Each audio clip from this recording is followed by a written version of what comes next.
இந்தியாவிலேயே வேறுபட்டு இருப்பவர்கள் விடுதலை சிறுத்தைகள் எந்த சூழலிலும் சாதியவாத சக்திகளோடும் மதவாத சக்திகளோடும் எவ்வளவு நெருக்கடி வந்தாலும் எவ்வளவு பின்னடைவை சந்திக்க நேர்ந்தாலும் அவர்களோடு தேர்தல் உறவை கூட வைத்துக் கொள்ள மாட்டோம். அதுக்கு ஒரு கெத்து வேணும். சாதியவாதிகளோடும் மதவாதிகளோடும் எந்த சூழலிலும் சமரசம் செய்து கொள்ள மாட்டோம். எவ்வளோ வழியில போன பாஜகவோடு சமரசம் செய்து கொண்டு சாதியவாத சக்திகளோடு சமரசம் செய்து கொண்டு 10 பேரை உள்ள அனுப்புறதுக்கு நான் கட்சியை நடத்த தேவையில்லை. அந்த அவசியம் எனக்கு கிடையாது. இந்து சமூகத்திற்கு நாங்கள் எதிரிகள் இல்லை. இந்து சமூகத்தை பயன்படுத்தி அரசியல் ஆதாயம் தேடுகிற பாஜக RSS நாங்கள் எதிர்க்கிறோம், விமர்சிக்கிறோம், அம்பலப்படுத்துகிறோம். பாஜகவை எதிர்ப்பதால் நாங்கள் இந்துக்களை எதிர்ப்பதாகாது. RSS நாங்கள் விமர்சிப்பதால் ஒட்டுமொத்த இந்துக்களையும் நாங்கள் விமர்சிப்பதாக பொருளாகாது. பாமகவை எதிர்ப்ப அப்படி அவர்களோடு சமரசம் செய்து கொண்டு கூட்டணி வைக்க வேண்டும் என்று சொன்னால் அப்படிப்பட்ட ஒரு அரசியல் தேவையே இல்லை. ஒருபோதும் அந்த அரசியலை செய்ய மாட்டோம். திருமாவளவன் எனக்கு பிளாஸ்டிக் சேரும் ஒன்றுதான், ராஜ சிம்மாசனமும் ஒன்றுதான். அதையும் நான் பொருட்படுத்த மாட்டேன், இதையும் நான் குறையாக கருத மாட்டேன். 25 ஆண்டு கால தேர்தல் அரசியலிலும் இதை நிரூபித்து காட்டியவர்கள் விடுதலை சிறுத்தைகள், இதை உறுதிப்படுத்தி காட்டியிருப்பவர்கள் விடுதலை சிறுத்தைகள். தேர்தல் அரசியல்னா காம்ப்ரமைஸ் தான் அர்த்தம். தேர்தல் அரசியல்னா சமரசம். தேர்தல் அரசியல்னா கரப்ஷன் தான் அர்த்தம். தேர்தல் அரசியல்னா சந்தர்ப்பவாதத்திற்கு ஏற்ப நடந்து கொள்வதுதான் தேர்தல் அரசியல். ஆனால் அதிலும் புதுமையை படைப்பவர்கள் விடுதலை சிறுத்தைகள். இந்தியாவிலேயே வேறுபட்டு இருப்பவர்கள் விடுதலை சிறுத்தைகள்.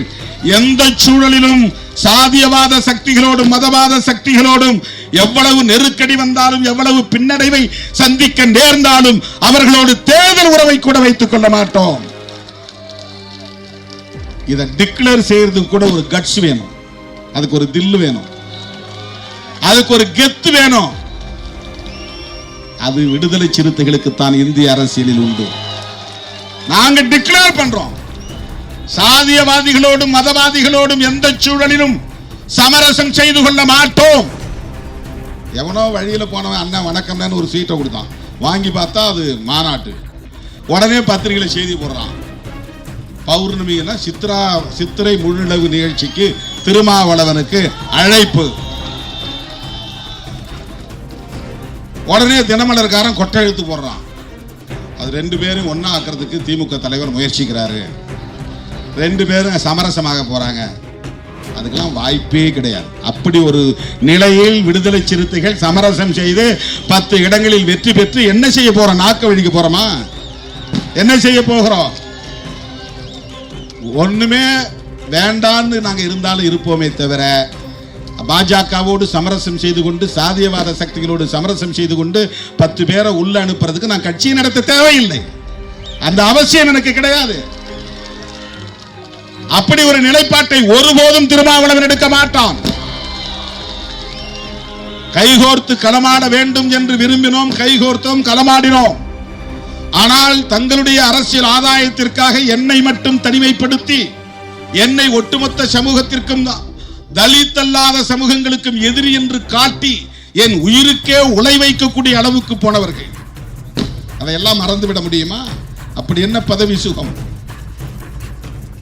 அப்படி அவர்களோடு சமரசம் செய்து கொண்டு கூட்டணி வைக்க வேண்டும் என்று சொன்னால் அப்படிப்பட்ட ஒரு அரசியல் தேவையே இல்லை. ஒருபோதும் அந்த அரசியலை செய்ய மாட்டோம்.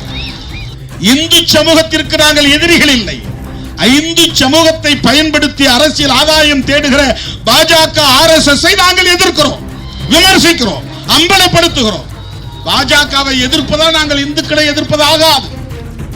RSS நாங்கள் விமர்சிப்பதால் ஒட்டுமொத்த இந்துக்களையும் நாங்கள் விமர்சிப்பதாக பொருளாகாது.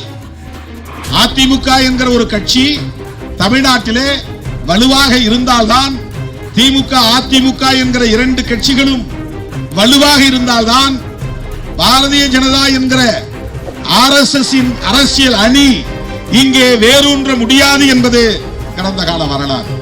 ஜெயலலிதா அம்மா இருந்த போதும் கலைஞர் இருந்த போதும் அவர்களால் வாலாட்ட முடியவில்லை.